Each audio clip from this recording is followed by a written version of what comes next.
A proclamação da independência em 1822 deu ao Brasil soberania econômica e política, e com isso o país passou a ter direitos de Estado, como a criação da Casa da Moeda, do Supremo Tribunal e da imprensa régia.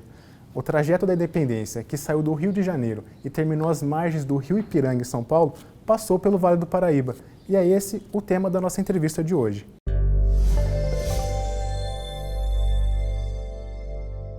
E para falar sobre esse assunto aqui com a gente está a Karina Lacorte, que ela é especialista em patrimônio cultural, o Dr. Aderbal Ribeiro Ávila, presidente da Comissão Executiva do Sesc Centenário da Independência aqui em Pinda, e o Gustavo Tótaro, presidente do Conselho de Patrimônio Histórico de Pinda entre 2015 e 2017. Karina, a história diz que o Vale do Paraíba foi a única região do Brasil a participar dos acontecimentos que levaram à independência. Por que a nossa região merece esse destaque? A história do Vale do Paraíba está totalmente ligada com os grandes episódios da história do Brasil. No caso da independência, nós estávamos no início da pujança do ciclo do café. O ciclo do café a gente pode definir entre 1800 e 1920, então a gente estava bem no início, onde toda aquela formação de grandes produtores de café estava se estabelecendo. Isso quer dizer que o Vale do Paraíba tinha muito dinheiro, além de que ele está no meio do caminho entre o Rio de Janeiro e São Paulo, e esse caminho, que é a Via Dutra hoje em dia, já era um caminho pré-histórico que os índios, os jesuítas, os bandeirantes usavam. Então, obrigatoriamente, para chegar da corte, que era o Rio de Janeiro, até São Paulo, que já era a maior potência do Brasil na época, sempre se passava pelo Vale do Paraíba, onde o café estava sendo estabelecido. Então, isso é que formou o poder do Vale do Paraíba, onde se tem dinheiro, se tem poder. Quando Dom Pedro I, ainda como príncipe regente, ele sai do Rio de Janeiro para acudir uma crise política em São Paulo. Então era uma crise de província, onde as pessoas em São Paulo estavam se rebelando, e ele vem acudir essa crise, e ele sai em meados de agosto de 1822, ele sai do Rio de Janeiro. E quando ele sai, ele já sabe que tem alguma coisa ali, que o movimento separatista vai acontecer. Portugal manda uma carta chamando ele de marginal, então falando que ele era um menino mimado, então ele já sabe que alguma coisa vai acontecer. Quando ele sai do Rio de Janeiro, ele deixa a nossa primeira mulher chefe de Estado no poder, que é Dona Leopoldina, e vai para São Paulo para acudir essa crise e estabelecer o governo em São Paulo. Acontece que ele sai com uma guarda de honra, que é a guarda de honra que já existe desde que quando Dom João VI chegou em 1808, mas essa era uma guarda de honra que era o exército que acompanhava. Então ele chega e ele desfaz esse exército, porque ele já não quer mais o papel de príncipe regente, ele quer o papel de uma soberania. Então ele vai passando pelo Vale do Paraíba, ele passa por Bananal, por Areias, por Guaratinguetá, por Lorena, e algumas pessoas vão se juntando a ele. Quando ele chega em Pindamonhangaba, ele conhece o coronel Manuel Marcondes de Oliveira e Melo, que depois virou o comandante da Guarda de Honra. E a importância porque é esse coronel que cria a Guarda de Honra, que depois vira os Dragões, e ele coloca aquela Guarda de Honra como diretamente vinculada a Dom Pedro I, aí já não é mais parte do Exército Brasileiro. De toda a guarda que estava com Dom Pedro I, no Grito do Ipiranga, 10 eram de Pindamonhangaba, e no total de toda a sua existência acompanhando Dom Pedro I, a maior parte sempre foi de Pindamonhangaba. Também tinham membros de Taubaté, de Lorena, de outras cidades, mas a questão de Pindamonhangaba é que quando Dom Pedro começou a romper com Portugal, foi um pindamonhangabense que depois foi barão de Pindamonhangaba que instituiu a Guarda de Honra de Dom Pedro I. E a Guarda de Honra ainda tem uma situação interessante, porque eles estão enterrados aqui em Pinda, né? Numa igreja aqui no centro da cidade. E eu, Gustavo, eu queria que você falasse pra gente qual que é a importância dessa igreja para a preservação da história e valorização da cultura regional, porque essa igreja de São José, ela é o único panteão cívico do Brasil, né? Brasília também tem um panteão, né? No meu conhecimento, só Brasília, né, e Pindamonhangaba tem uns panteões aqui no Brasil. A importância da preservação da igreja, muitas pessoas intitulam como igreja. A gente pode levar como o Brasil como um estado laico, né? Então o patriotismo deixa de ser religião. Então vira uma coisa mais nacional, amor nacional. É o que falta hoje para o nosso Brasil, para a nossa sociedade, um pouco mais de patriotismo. Outros pontos turísticos, históricos e culturais do município, começa lá aqui em Moreira César, que é a Figueira das Taipas, né? Passando pela Figueira das Taipas, onde Dom Pedro descansou, também é um ponto cultural que, na força e na vontade de um português que veio de Portugal, conhecendo a história da independência, né, do caminho de Dom Pedro, ele lutou, brigou e preserva-se até hoje essa árvore aqui em Moreira César, né? Ela sofre mazelas com o tempo, com o descuido do poder público, da sociedade também, mas a Igreja São José hoje, ela também é um símbolo nacional da nossa independência, do nosso patriotismo. Muitos países valorizam a questão do patriotismo, eles se tornam potência através do patriotismo, potências mundiais através do patriotismo, e a nossa nação não respeita isso. E carinhosamente Pindamonhangaba, pelo estado que está a igreja, numa questão, no meu ponto de vista, de ego, né, não preserva esse monumento histórico nacional que se tornou. Pessoas de Pindamonhangaba acreditavam-se num Brasil. Até então era Portugal. Não era colônia, era um estado, era a administração de Portugal e estava no Brasil, né? Então, as pessoas não acreditam hoje nisso. Então, o Brasil tem alta relevância, né? Pindamonhangaba é relevante. Pindamonhangabenses acreditaram nesse novo Brasil. E hoje a gente não acredita nem mais na gente, na nossa história. Então, a gente está se perdendo. Então, a sociedade ela tem que começar a entender, né, que devemos sim valorizar e preservar. Não considerar-se olhar para aquilo e ver uma igreja. Não é uma igreja. É um monumento da nossa pátria. Pessoas lutaram por ela, cavalgaram por ela e lutaram por ela e formaram a nossa nação. E o Panteão também tem uma outra história interessante, né? Que quando a independência completou 150 anos, o Brasil recebeu um presente de Portugal, né? E eu queria que o senhor Debord contasse essa história para a gente. Foi um presente de mérito. Corria o ano de 1972, eu como vice-prefeito, o Dr. Caio Gomes Figueiredo como prefeito municipal, nos reunimos e entendemos na época de que a cidade merecia uma participação direta no Sesc Centenário da Independência, que ia ser comemorado no dia 7 de setembro daquele ano. Fomos procurar o coronel Valdir Coelho, comandante do 2º BE, aquartelado aqui em Pindamonhangaba.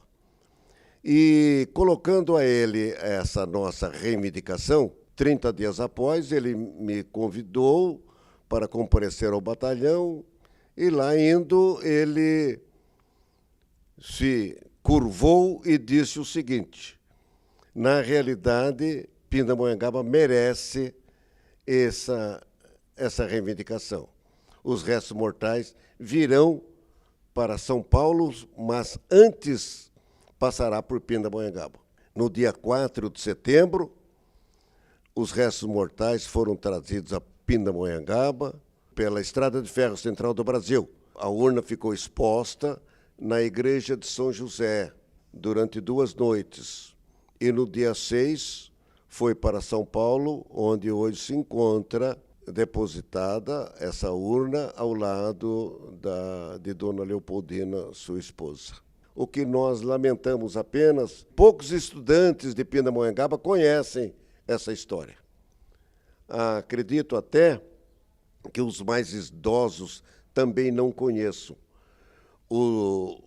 Em Pindamonhangaba, Dom Pedro I constituiu a guarda com 16 membros, sendo comandante o coronel Manuel Marcondes Oliveira e Melo.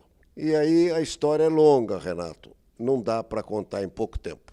O Dr. Debord disse uma coisa muito interessante, que é a questão da gente não falar sobre cultura regional, e esse é o gancho que eu vou dar para o próximo bloco. Eu vou perguntar para o Gustavo se a nossa região, se as escolas, elas não dão valor para a história do Brasil. Daqui a pouquinho ele responde para a gente.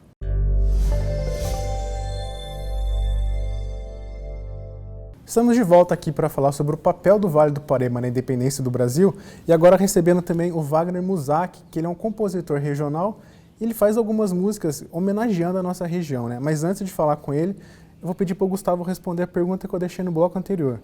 Gustavo, a gente fala pouco de cultura regional aqui no Brasil? Puxando para o nosso vale e a nossa cidade, sim, a gente enxerga que é um pouco difundida a história, né? A nossa sociedade, ela não enxerga o potencial que a gente tem, não valoriza mais a nossa história. Estamos à procura de heróis nacionais, né? Buscamos hoje em pessoas contemporâneas, políticos contemporâneos, artistas, entre outras pessoas, mas se a gente buscar o nosso passado, vamos ter pessoas de alta relevância que fizeram esse país crescer. Muitas pessoas acho que não pensam porque o Brasil na América do Sul é desse tamanho, a Argentina é daquele tamanho, o Paraguai, o Uruguai, porque o Brasil é desse tamanho. Teve uma relevância lá no passado. Então a história nos conta isso. Então temos pessoas de alto valor, de alta relevância, filhos ilustres pindamonhangabenses, que fizeram um potencial que esse Brasil que tem que ser mais valorizado. A gente tem que investir em educação, né? Então hoje vivemos uma geração, posso dizer, já morta, né? Então quanto mais a gente investir em educação, investir na nossa história, colocar na cabeça das nossas crianças que temos um país rico em história, em cultura, em turismo, a gente pode ter certeza que em pouco tempo, vamos dizer 40, 30 anos, o Brasil vai se tornar uma potência histórica, cultural, política, social, que sempre foi. Você citou uma coisa interessante, né, que nós estamos, nós nos baseamos em falsos heróis, né? Então nós esquecemos a nossa origem para dar valor a coisas que às vezes a mídia impõe para a gente, né? No quadro de Pedro Américo, né, o Dom Pedro é retratado de uma forma toda pomposa, com toda aquela comitiva. Aquilo realmente aconteceu ou foi para criar uma figura heróica em cima do imperador? O quadro do Pedro Américo ele foi feito 40 anos depois, comissionado por Dom Pedro II. Ele é uma livre inspiração de um quadro de Napoleão, mas o Pedro Américo foi super cuidadoso. Ele mandou vir uma amostra de terra ali da margem do Ipiranga para ver a cor. Ele pediu fotos de membros da Guarda de Honra, até da família dos Godoy Moreira, que foi quem construiu a Igreja São José para que as pessoas fossem enterradas ali, para que os membros da família Godoy Moreira, que são da Guarda de Honra, fossem enterrados ali, o que gerou ser o Panteão. E Dom Pedro II fez isso numa época em que a monarquia já estava começando a ruir, porque o Brasil de hoje, vou roubar uma frase que foi o Gustavo que falou, que o Brasil de hoje é o Brasil de José Bonifácio, porque foi José Bonifácio que concebeu a ideia, embora a gente não tenha conseguido realizar. Quando José Bonifácio teve toda a ideia que culminou na independência, que passou pelo Vale e o Vale de novo, todo o dinheiro estava aqui, os membros da Guarda de Honra, quando Dom Pedro I passou por aqui, então ele foi recebido com muita pompa. Ele parou na fazenda Pau d'Alho, em São José do Barreiro, que ainda está lá, que era uma fazenda colonial. Depois ele foi recebido pelos vereadores de Lorena, foi recebido com pompa. Dormiu na Praça Monsenhor Marcondes, que chamava Praça Formosa, aqui em Pindamonhangaba. Tem várias histórias sobre ele. Mas ele era um cara irrepreensível, o brasileiro amava o Dom Pedro I. Mas ele não estava de cavalo branco, ele não estava de farda. Ele estava de roupa de tropeiro, ele estava montado numa mula. E isso seria o herói ideal. Por que camuflar um herói? Porque os heróis, por isso que o Brasil tem muito disso do falso herói. Porque coloca uma pessoa num cavalo branco, numa farda, sabendo que isso não é a história real do Brasil. Sabendo que no Brasil o cara estava numa mula e de tropeiro. E por que não valorizar essa história? Né? Por que os homens que estão no poder, e daí vem lá com o golpe da República, que é uma outra história, pega esse panteão cívico dos membros pindamonhangabenses da Guarda de Honra de Dom Pedro I, que é o único do Brasil, e por que está ruindo? Né? E as pessoas falam, tem que restaurar a igreja. Peraí, ok, é uma igreja, mas tem algo muito maior atrás disso. Então Pedro Américo retratou, ele foi o mais fiel possível, pegou a cor da terra, pegou a cara dos pindamonhangabenses, mas pegou um quadro de Napoleão, que era genro de Dom Pedro I e que expulsou Dom João VI de Portugal. Então essas histórias vão se circulando e viram absurdos. E daí a gente não tem herói, porque as imagens não são reais. E isso não é trabalhado na escola. Então a problemática está toda nessa, né? Nessa questão de por isso que não se trabalha nada disso, porque não é o real. Então o Brasil está sempre, hoje em dia a gente pega celebridades ou pega um ou outro político que desponta por motivos diferentes. E cadê o poder, cadê tudo isso que ficou para trás? E o Brasil fica nesse limbo de heróis e de cultura e de história pela falha da educação. E até para valorizar essa história é o trabalho que o Wagner realiza, né? Então ele é compositor, ele faz algumas músicas que dão ênfase para a história da região, né? O Wagner, como é que começou? Como é que você teve esse despertar para começar a compor sobre o Vale do Paraíba? Componho porque eu gosto, na verdade, né? Temas diversos eu costumo colocar em minhas composições e gosto de história, gosto de valorização das coisas que alguns deixam de lado e foi meio que natural eu começar a compor coisas sobre a cidade de Pindamonhangaba, sobre o Vale do Paraíba, tratando de lugares, de pessoas, da evolução do vale, essa terra nossa que é caipira, porém já é um pouco moderna, porém nem tanto também, essa transição assim do vale. Isso é história, isso é cultura, isso aí eu trago para as minhas composições também. E eu, na oportunidade de conhecer esses dois aqui, vieram trazer essa história de que Dom Pedro passou por Pindamonhangaba. Eu falei, como que é isso aí? Se eu posso retratar em minhas músicas também, por que não? Aí teria um evento que sobre a figueira do imperador, né, que passou, nos comentários aqui do português da figueira. E a Karine veio me convidar a participar desse evento. Eu falei, o que vai rolar? O que é? Não, o evento é assim, ela contou a história, eu já fiquei vislumbrado. Falei, puxa, isso dá música. Para incrementar mais no evento, posso colocar uma música autoral? Ela falou, pode. Aí foi um desafio também, aceitei o desafio e compus essa música, que é a minha contribuição como compositor, como cantor, para deixar uma mensagem, uma marquinha aí nessa passagem do imperador pela cidade de Pindamonhangaba. É valorização, é cultura, a música tem esse poder e eu acho que os músicos, os compositores deixam a desejar, às vezes, por conta disso, né? Temas diversos a gente pode abordar nas nossas músicas e eu procuro fazer isso nos meus trabalhos. Diversos estilos, diversos temas e, por que não, nessa diversidade toda, falar de história, falar de cultura, falar da nossa cidade, valorizando. E por falar em história regional, nós estamos gravando aqui na fazenda de Curuputuba, que ela é muito importante para a história regional, né? Para a história do Vale do Paraíba, né, Karina? Nós estamos agora em uma das sedes do que as pessoas em Pindamonhangaba conhecem como a Fazenda Curuputuba, mas a Fazenda Curuputuba, que é um lugar incrível, ela tem uma história que volta lá nos 1500, no que a gente chama de Brasil quinhentista, que era a Sesmaria, e nem dá para a gente entrar nessas histórias, mas quando vieram, descobriram no Brasil capitanias hereditárias, Sesmarias, que são pedaços das capitanias hereditárias, e a Sesmaria de Curupaitiba é o primeiro registro dessa macro-região como um todo. Eu queria agradecer a participação de vocês. A fazenda aqui também está próxima, né, a Figueira das Taipas, né, que foi por onde Dom Pedro passou, e é com essa música do Musaque que a gente vai encerrar essa entrevista de hoje.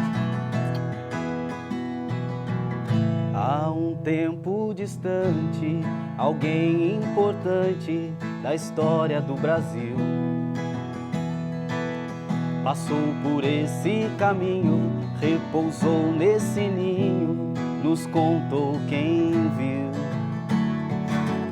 Com destino ao ato importante de fato, Dom Pedro parou aqui. O imperador na figueira encostou e descansou antes de partir. Assombrada figueira do imperador em Pindamonhangaba. É cultura, é história, é lembrança, é memória que não acaba.